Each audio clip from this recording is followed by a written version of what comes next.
Okay, so it's weekend preview time. Looking ahead to tomorrow's action, which includes the Northumberland Plate and the Irish Derby. It's the turn of Jamie Lynch once again to look forward to it, and it's a really early start tomorrow because of the football. 12:20 kick-off at Newcastle because there are 3 or 4 o'clock kick-offs. 3 in the World Cup. Yeah. I don't mind that. I don't think that racing needs to compete against the World Cup.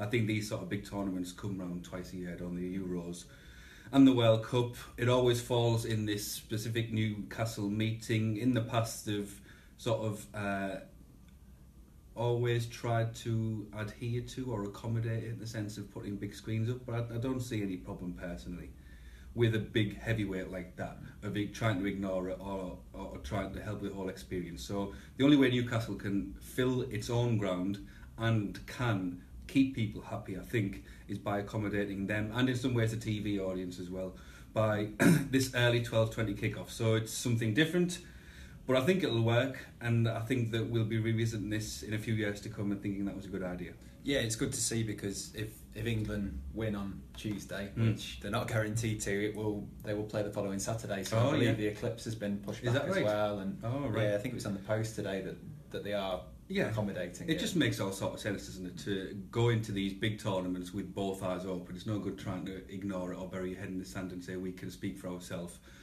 We're sharing the audience, by and large. Racing and football audience is interlinked, intertwined, and why not give the best of both worlds? And if it means that racing has to shuffle around a little bit, then I think that is something that's flexible and something that's positive for the sport. Yeah, it's worked well with Aintree as well, and I'm sure everyone at Sandown will be pumped for Colombia against Sweden when. yeah, that's a good point.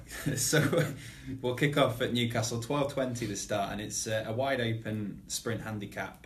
XTR heads the market at the moment, and he was highly progressive this time last year. 30 grand handicap, so at least the first race is worth winning, and it has drawn a strong field.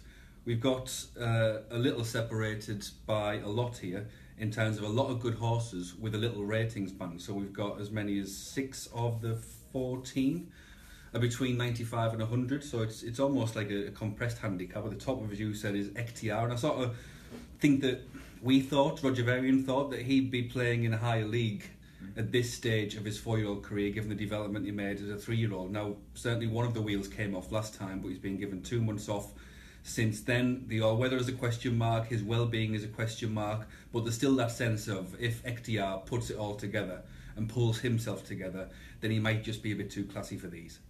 Okay, so XTR in the first, and on to the second, which is no less competitive, 5-1 the field here. Group 3 contest though this time. Kimberella is the favourite at the moment, a real regular on the all-weather. Yeah. Do you look for all-weather form, or are you looking for one to... Yeah, that's a really good point to make. In the even now, when I was doing the prep, I sort of still assume in my mind that Newcastle's on the turf, and you have to sort of pinch yourself and remember that we're dealing in tapeta surface, synthetic surface, and therefore it is a different dynamic, and naturally you are looking for the horses who at least have got experience, and the more experience and the better the form, the better the chance. And Kimberella is one who you associate still with being an all-weather performer. Think about all of his good runs through the all-weather campaigns, leading up to the all-weather finals, which he's a regular in. But in this race last year, Nick, he was incredibly unlucky. I think he was out of the places, or just about, but he should have won by a couple of lengths, really. He was drawn 11, and that's the way at Newcastle they often do. We've seen it already at the first day of the 3-day meeting. This week they tend to gravitate towards this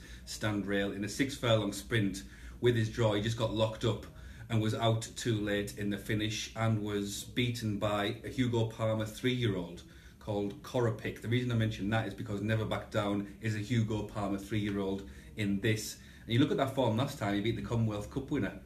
And that is a really strong piece of form. He did have all the advantages that day in the sense of an enterprising ride by De Souza, and the feeling is that might have made him look a little bit better than he is.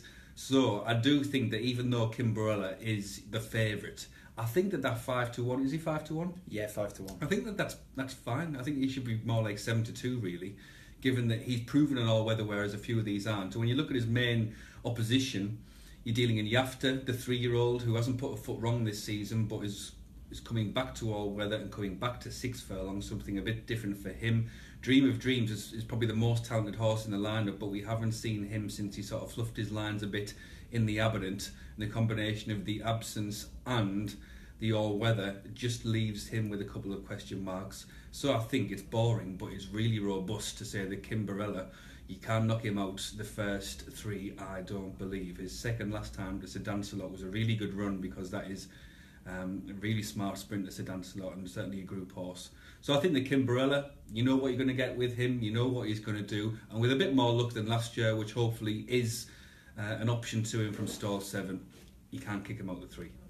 5-1 Kimberella, nothing wrong with boring. 5-1's a nice price. On to now the third race at Newcastle. What better way to warm up for the Northumberland Plate than a consolation? But it's a really interesting race. There's loads of intriguing types, and the Grand Visa's his favourite at 15-2 at the moment.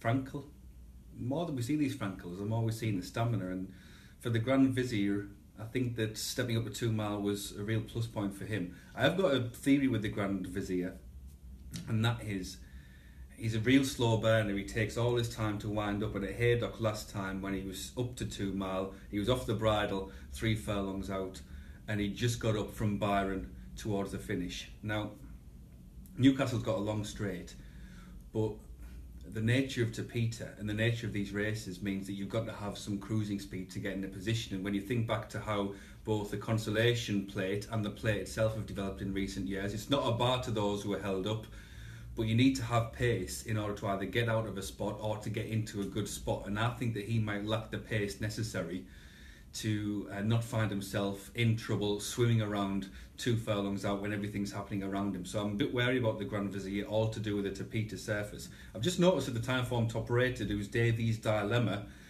different sort of profile in that we haven't seen much of him. His reappearance was good. He's only a 4-year-old. He was on the up as a 3-year-old. There's lots to like about him, and I've just noticed that he's owned by that guy, Mr. Neil, who's a big Newcastle fan, as you can see from the black and white striped colours. So you get the impression that Davies Dilemma has been lined up for this probably for a long time, and that sharpener he had at Doncaster is going to put the edge on him. And because he's going up in trip, I quite like horses going up in trip at Newcastle because of the point I made about the Grand Vizier, in the sense that you got to have gears. And I think it does, you can get away with the trip sometimes on this surface, the way that they run around Newcastle. So Davies Dilemma is really interesting for that different profile, but I have to admit, stall 20 isn't the negative you might think, even in a big field, even though it's a sharp run to the first turn, because I sort of rather be in a position on the outside where you can make your own space and look, rather than being locked up on the inside where you're dependent on others around you. And I'm thinking about Bedrock here, and Bedrock was 3rd in a Grade 1 over hurdles at Aintree. 2 years running. 2 years running, isn't that remarkable? And in his this flat campaign, he's just sort of gone from strength to strength, and he looks to me like he's going to match up that jumping form with the flat form before much longer. He's under a penalty here because he won at Musselburgh last time.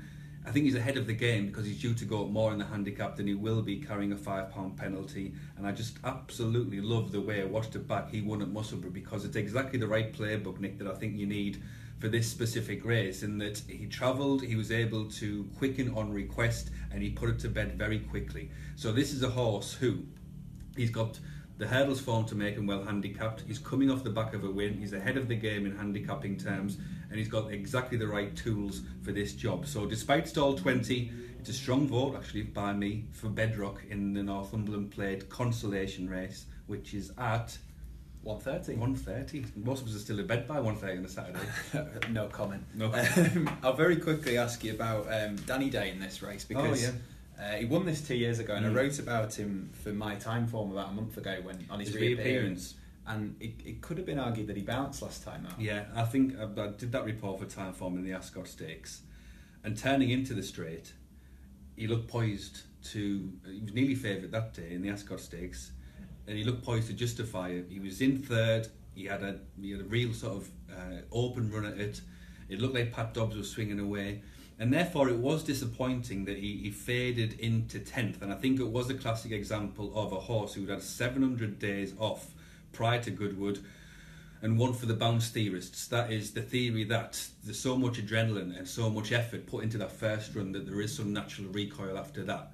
So I am a believer in the bounce theory, but usually in the bounce theory, for it to sort of correct itself, you have a bit more time off than just a week between the Ascot Stakes and the Northumberland Plate. And it seems like to me that this was a plan of attack by Sir Michael Stout, and he's sticking with the plan despite that second leg going slightly awry. So I am worried about him in the sense of, well, if he faded out of it at Ascot just a week or so ago, is he going to be ready, able and repowered up, recharged enough to win the Northumberland Vase? So there's a lot to like about him, principally the fact that he has been there and done that and got this specific t-shirt, but I can't ignore exactly what he did in the straight at Ascot.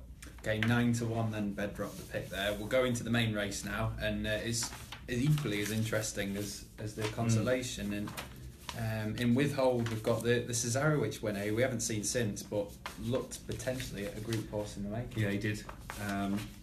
That was when Roger Charlton won the Cesarewitch. He was fully entitled to take out a big stoger and put it between his teeth and say, I love it when a plan comes together like Hannibal did, because this was one of the most perfect plans we've seen in recent years, in the sense that Roger Charlton, or to be more specific, Tony Bloom, bought Withhold for Roger Charlton for a premium price, 170,000 guineas out of Charles Hill's yard. And you get the impression he said to Roger Charlton, just win me a big race. So therefore Roger Charlton protected him, worked on him at home, brought him to the track at Newbury a couple of weeks before the Cesarewitch. That was a maintenance race, a screw tightener, and then he did what he did in the Cesarewitch. And here's the interesting thing with Withhold.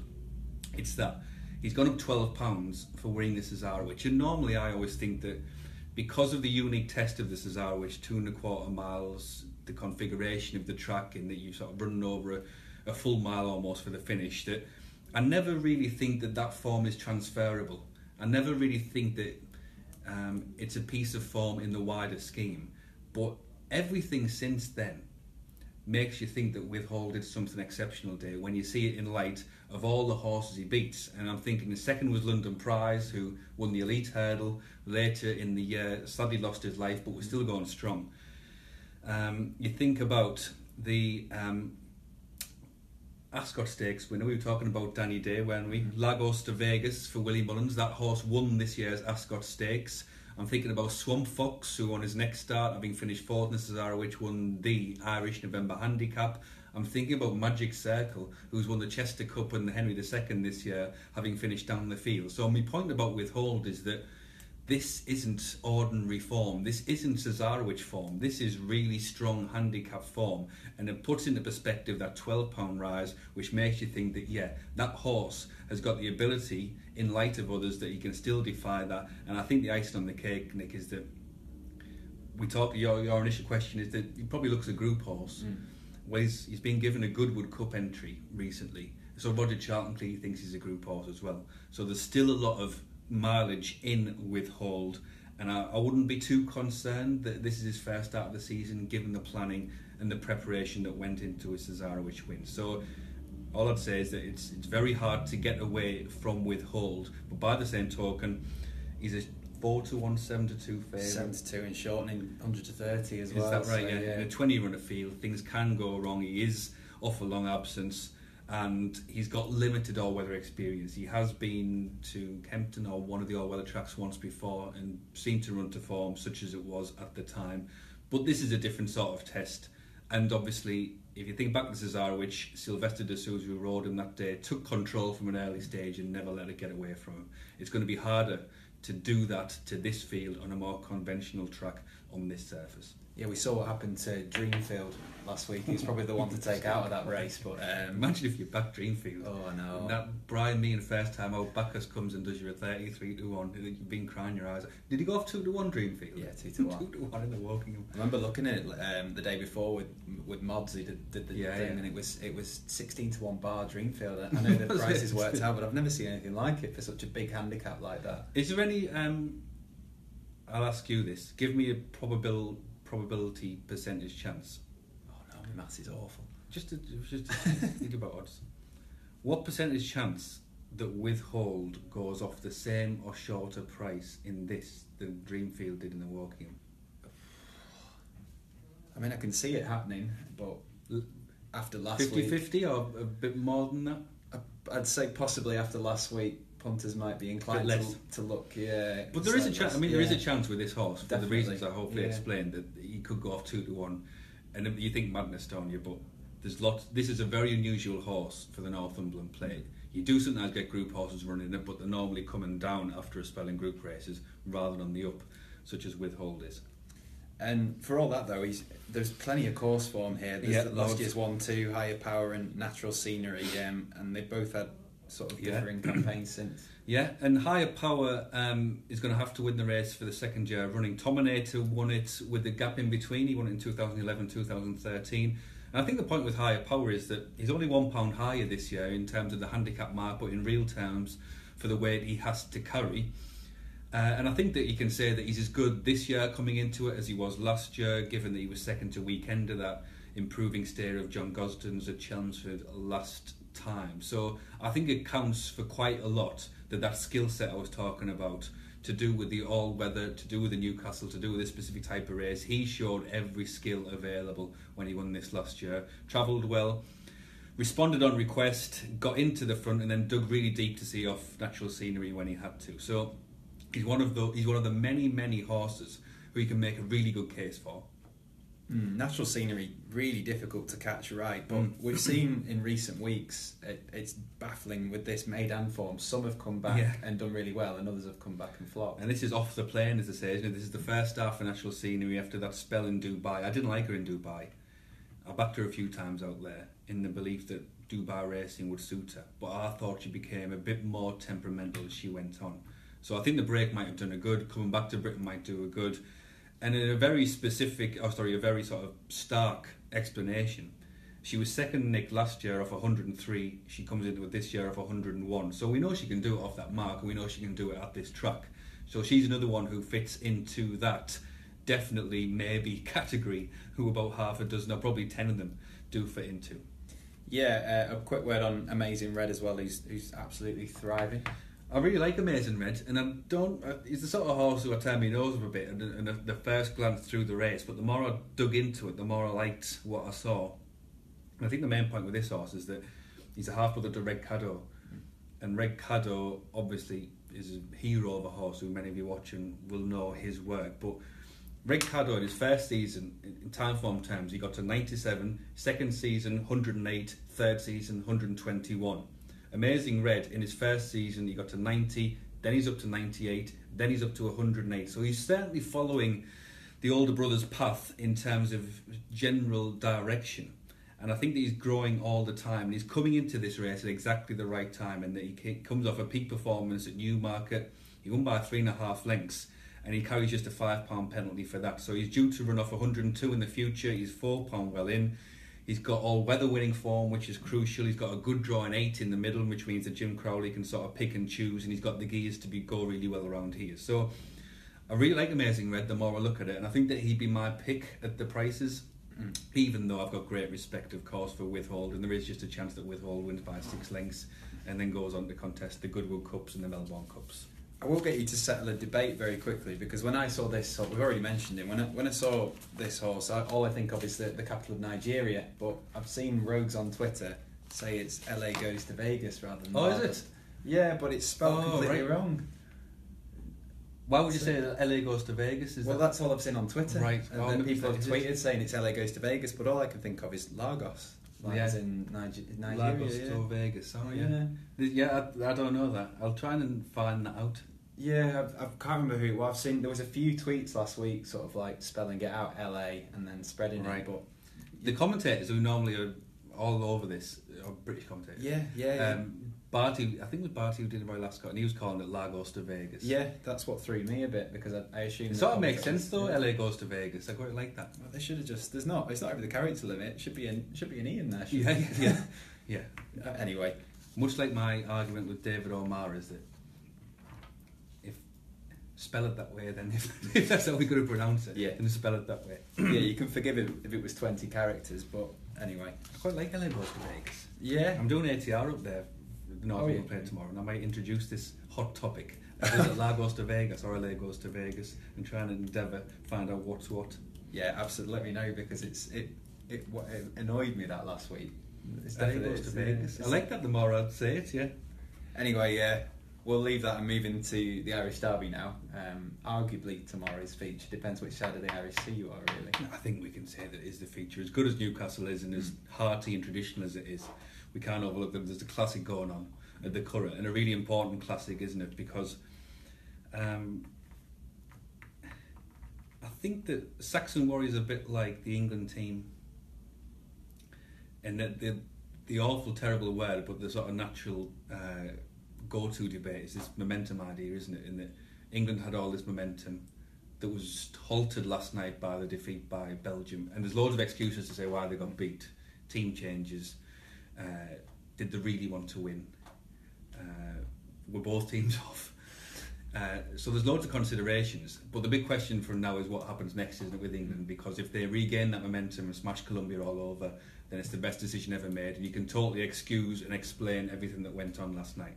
And we saw that with Saxon Warrior in the sense that he had all that momentum going into the derby, and there's loads of reasons to say why he didn't bring his A game to Epsom, because of the Epsom track, because he met some trouble, because it was perhaps a bit of a shock to the system. And David Cleary, who was our racecourse reporter on the day, did say that he was getting on edge and on his toes beforehand. So we just did the same point of there are loads of excuses to look back on and explain that. But the big question is, can he switch it on again like the England team hopefully will? On Monday, Tuesday, can Saxon Warrior switch it on again? Yeah, it leads me nicely to the question that, because we were talking about the Triple Crown for this also at the start of the month. So if I give you a pair of sunglasses and a mobile phone and say you're Aidan O'Brien for the day, how would you walk the rest of this season now? Would you wait and see how it goes on tomorrow, but would you still have the ledger in mind? Or Well, that's important because I think that Aidan O'Brien might be feeling some pressure for once, and I suspect he's the sort of guy who absorbs pressure, and he's been in this place, an environment, loads of times before with big horses, but it's really important for Ballydoyle that they find a big one for this season, because we haven't really seen one as yet. Barely contested the Prince of Wales. Rhododendron fluffed the lines a bit. We have Magic Wonder, who was sensational obviously in the Ribblesdale, but he hasn't really got that headline act so far this year, the replacement for the biggest guns of last year, such as Highland Reel, such as Winter, such as even, you could say, Churchill a bit. Was Churchill last year or the year before? Last year? Yeah, seems a long time ago. So he needs a big gun, really, that's what I'm saying. And there is still a good chance that this guy is the big gun, because he was brilliant at Newmarket, let's not forget that. And the fact that he beats Massar and Roaring Lion all ends up at Newmarket, you could say that he recoiled at Epsom, or you could say that, well, look at those two, he's obviously better than those and just didn't show it. So it's a really important day for Aidan O'Brien, a really important day for Saxon Warrior, and my suspicion and my plan to answer your question is that if he wins this well, which I think he probably will, then you go on the attack and you go for King George's and you go for Art of Triumphs, because suddenly that whole picture's different, isn't it, with Cracksman, the cracks appearing, with Enable on the sideline still waiting her. So the climate is ripe for a true 3-year-old superstar. I think racing needs one, O'Brien definitely needs one, and Saxon Warrior could still be one. So that's why hopefully the Irish Derby is so important. But pesky Mark Johnston is reopposing with that DXB, isn't it? And they sort of watch the Derby, and whenever I watch the Derby I'll try and look and focus on Saxon Warrior just to confirm in my own mind, yeah, there are valid excuses there. But you see how well DXB did in the context of that race, and the principals came flying from off the pace, and he was in the heat of the race right through and really stuck to the task at the end. And this is like a classic Mark Johnston in the sense that no sooner do you think you've got them pegged that they do something different and do something extra special. And when you think of the tracks that he's done his running on this year and done his improving on, Epsom twice in the trial and the Derby itself, and Chester in between, he's a sort of horse and you'd think would love the wide open spaces and the flat track and the long straight of the Curragh, because he can really get his mad up and his gallop up from an earlier stage. So it's a good job that he's here, isn't it, to test thoroughly Saxon Warrior and to give us a real indication, because there is a class divide in this race. There is sort of 4 lengths between Saxon Warrior and DXB and the rest of the field in terms of what they've done so far. They've both got questions to answer in some sense. DXB's did come out of the blue, but I sort of think, and I sort of hope as well, Nick, I wouldn't back him at that price, obviously Saxon he's odds on, but I sort of hope that Saxon Warrior, we see the one we saw, the version we saw in the Guineas, and that we have then got a 3-year-old, a big 3-year-old, around which to create these battle lines for Massar, for the older horses for the rest of the season. I was going to ask you actually, because of the presence of DXB was in front of him at Epsom, what you made of the prices, because I thought Saxon Warrior would be a bit shorter than 4 to 6, yeah, 7 to 2. You think it's about right, or in terms of what he's got to find to trouble the favourite? Because in the Derby itself, was Saxon Warrior odds on, or even money, or just a shade of odds on? I think did he go off 8 to 11, and did he drift? But DXB was 20 to 1. So going into the Epsom, there was a big discrepancy between the two, and obviously, with the result that happened and the DXB finish in front of Saxon Warrior, that gap is reduced dramatically. Still, obviously, in the favour of Saxon Warrior, he's still resting on what he did, not only in the Guineas but the Racing Post Trophy before then. But I still think that, talk about what price horses might go off, I can still see Saxon Warrior going off at 2s on, because, and I think that's the telltale sign. We can talk till we're blue in the face about the nuances of this race, but there is one single sign which will tell you whether Saxon Warrior is going to win, and that's if the boys get stuck in at 4 to 6, because they can and will do that if they believe that this horse is the second coming and is going to resurrect his career after the Derby, and it's very easy to see if this horse goes off at 1 to 2 that he flies in by 6 lengths. Well, you've heard it here first. Withhold's going to go off 2 to 1, and Saxon Warrior 6 to 4 on. So no doubt one's going to be 7s and the other one's going to be 6 to 4. Way off. Yeah. But I think that just to round up, I think the Bedrock might be my bet of the weekend in that Northumberland Constellation Plate. Bars, the Vase. And the most important thing we're going to find out this weekend is whether it's La goes to Vegas. Yes. Or LA goes to Vegas. Please do find out for me. We will do. Take care, everyone. Good luck this weekend. Who's in the hot seat next week? Oh, good question. I think it might be a debutant. I think it might be Matt Gardner. Is it really? It's very exciting. Yeah, I've coaxed him into doing it. Don't tune in next week. You'll learn nothing. I'm passing that on to him. See you, everyone. Thanks, Nicholas. Thank you very much.